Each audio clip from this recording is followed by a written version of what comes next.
नमस्ते। आज की इस विश्लेषण में सीधे काम की बात पर आते हैं। आज हमारा लक्ष्य डेटा इंजीनियरिंग की दुनिया के एक बेहद मशहूर और ताकतवर टूल को समझना है, जिसे हम अपाची एयरफ्लो के नाम से जानते हैं। इस चर्चा में हम डिकोड करेंगे कि कैसे बड़ी-बड़ी डेटा टीम्स जटिल वर्कफ्लोज को प्रोग्रामेटिकली ऑर्केस्ट्रेट करती हैं, उन्हें शेड्यूल करती हैं और उन पर नजर रखती हैं। ये सफर बहुत ही रोचक होने वाला है, तो आइए शुरू करते हैं। विषय की गहराई में जाने के लिए एक बहुत ही दिलचस्प बात पे गौर करते हैं। किसी भी फाइनेंस कंपनी में रोज सुबह डैशबोर्ड्स बिल्कुल फ्रेश और अपडेटेड दिखते हैं, लेकिन क्या कभी सोचा है कि वो डेटा रातों रात वहां कैसे पहुंचता है? इस मैजिक के पीछे असल में कुछ बहुत ही महत्वपूर्ण प्रक्रियाएं होती हैं, जिन्हें डेटा इंजीनियर्स संभालते हैं। इस रियल वर्ल्ड उदाहरण से ये समझना बहुत आसान हो जाएगा कि एयरफ्लो असल में किस बड़ी समस्या का समाधान करता है। Section 1 basic data pipeline. मान लीजिए कि एक डेटा इंजीनियर का रोजमर्रा का काम किसी वेबसाइट या एपीआई से स्टॉक मार्केट की जानकारी निकालना है। ये किसी भी बड़े डेटा प्रोजेक्ट की सबसे पहली और अहम सीढ़ी होती है। ये जो पूरी प्रक्रिया है ना, इसे आमतौर पर ETL यानी एक्सट्रैक्ट, ट्रांसफॉर्म और लोड कहा जाता है। सबसे पहले एपीआई का इस्तेमाल करके स्टॉक्स का टिकर, प्राइस और बुक वैल्यू एक्सट्रैक्ट की जाती है। इसके बाद ट्रांसफॉर्मेशन का नंबर आता है, जैसे कि प्राइस टू बुक रेशियो नाम का एक नया कॉलम बनाना, इंडियन रुपीस को डॉलर में बदलना और किसी भी खराब या अमान्य डेटा को वहां से हटा देना। और सबसे आखिर में इस बिल्कुल साफ किए गए डेटा को स्नोफ्लेक जैसे डेटाबेस में लोड कर दिया जाता है, ताकि बाद में इससे पावर बीआई डैशबोर्ड्स बन सकें या किसी एआई मॉडल को ट्रेन किया जा सके। अब ये सारा काम दिन के उजाले में नहीं होता। रात के ठीक 2 बजे जब स्टॉक मार्केट पूरी तरह बंद हो जाता है, तब डेवलपर्स इस सिंपल पाइथन स्क्रिप्ट को ऑटोमेट कर देते हैं। इसे एक क्रॉन जॉब की तरह शेड्यूल कर दिया जाता है, ताकि अगली सुबह ऑफिस खुलने तक सब कुछ रेडी मिले। सुनने में ये तरीका बिल्कुल परफेक्ट और सीधा लगता है ना? सेक्शन 2 प्लेन स्क्रिप्ट्स की कमियां। तो सवाल ये उठता है कि क्या ये तरीका वाकई फूल प्रूफ है? असल में यहीं पर कहानी में एक नया मोड़ आता है। जब कोई सिर्फ सिंपल पाइथन स्क्रिप्ट्स और क्रॉन जॉब्स के भरोसे बैठता है, तो बहुत सी गंभीर दिक्कतें पैदा हो सकती हैं। सच कहा जाए तो ये सिंपल स्क्रिप्ट्स काफ़ी नाजुक होती हैं। फ़र्ज़ कीजिए रात के 2 बजे स्क्रिप्ट रन हो रही है और ठीक उसी वक्त वो एपीआई कुछ सेकंड्स के लिए डाउन हो जाती है।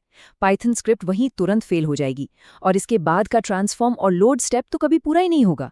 इसमें कोई ऑटोमेटिक रीट्राई का सिस्टम नहीं होता। दूसरी बड़ी सिरदर्दी विजिबिलिटी की है। अगर स्क्रिप्ट फेल हो गई तो अगली सुबह यूनिक्स लॉग्स की काली स्क्रीन में एरर्स को मैन्युअली ढूंढना पड़ता है। और तीसरी बात, अगर पाइपलाइन में बहुत सारे स्टेप्स हैं जो एक दूसरे पर निर्भर हैं, तो उनका मैनेजमेंट इन प्लेन स्क्रिप्ट्स में लगभग नामुमकिन हो जाता है। अक्सर ये ख्याल आता है कि खुद ही सारा रीट्राई कोड लिख लेंगे, लेकिन ज़मीनी हकीकत कुछ और ही है। अगर पाइपलाइन में 50 अलग-अलग फंक्शंस हैं जहां एरर आ सकती है, तो क्या हर जगह कस्टम रीट्राई कोड, टाइमर और एक्सेप्शन हैंडलिंग लिखी जाएगी? ये अप्रोच बहुत ही मैनुअल, जटिल और उबाऊ है, और सबसे बड़ी बात, इससे कोड में और ज़्यादा बग्स आने का खतरा बना रहता है। तो डेटा इंजीनियरिंग की दुनिया का सबसे बड़ा सवाल यही है कि इन कमियों को कैसे दूर किया जाए, वो भी बिना दिन रात सिर्फ एरर हैंडलिंग का कोड लिखे। साफ है कि डेटा टीम्स को कुछ ज्यादा स्मार्ट और ज्यादा व्यवस्थित चीज की जरूरत होती है। सेक्शन 3 अपाचे एयरफ्लो का परिचय।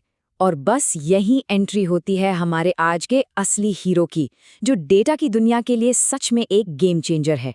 अपाचे एयरफ्लो एक ऐसा कमाल का प्लेटफॉर्म है जो टीम्स को प्रोग्रामेटिकली अपने वर्कफ्लोज को ऑथर, शेड्यूल और मॉनिटर करने की पूरी आज़ादी देता है।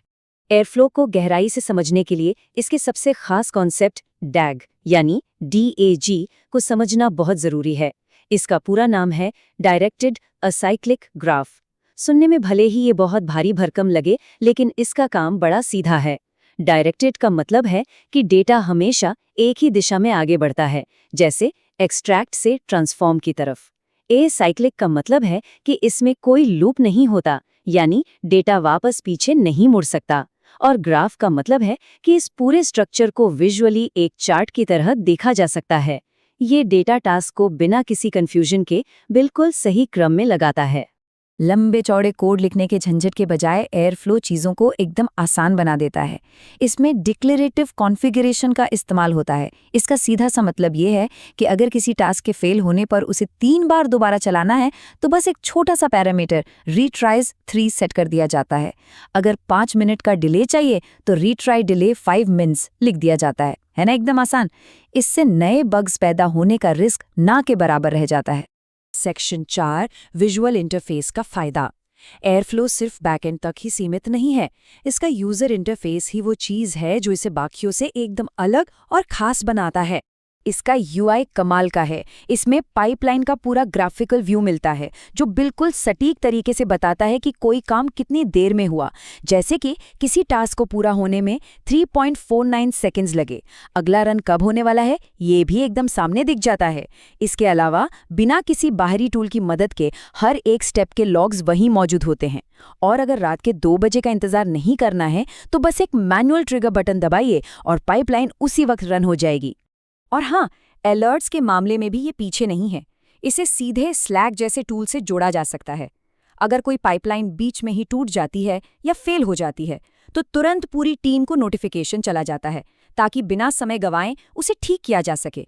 सेक्शन 5 प्रोडक्शन स्केल के लिए निर्मित।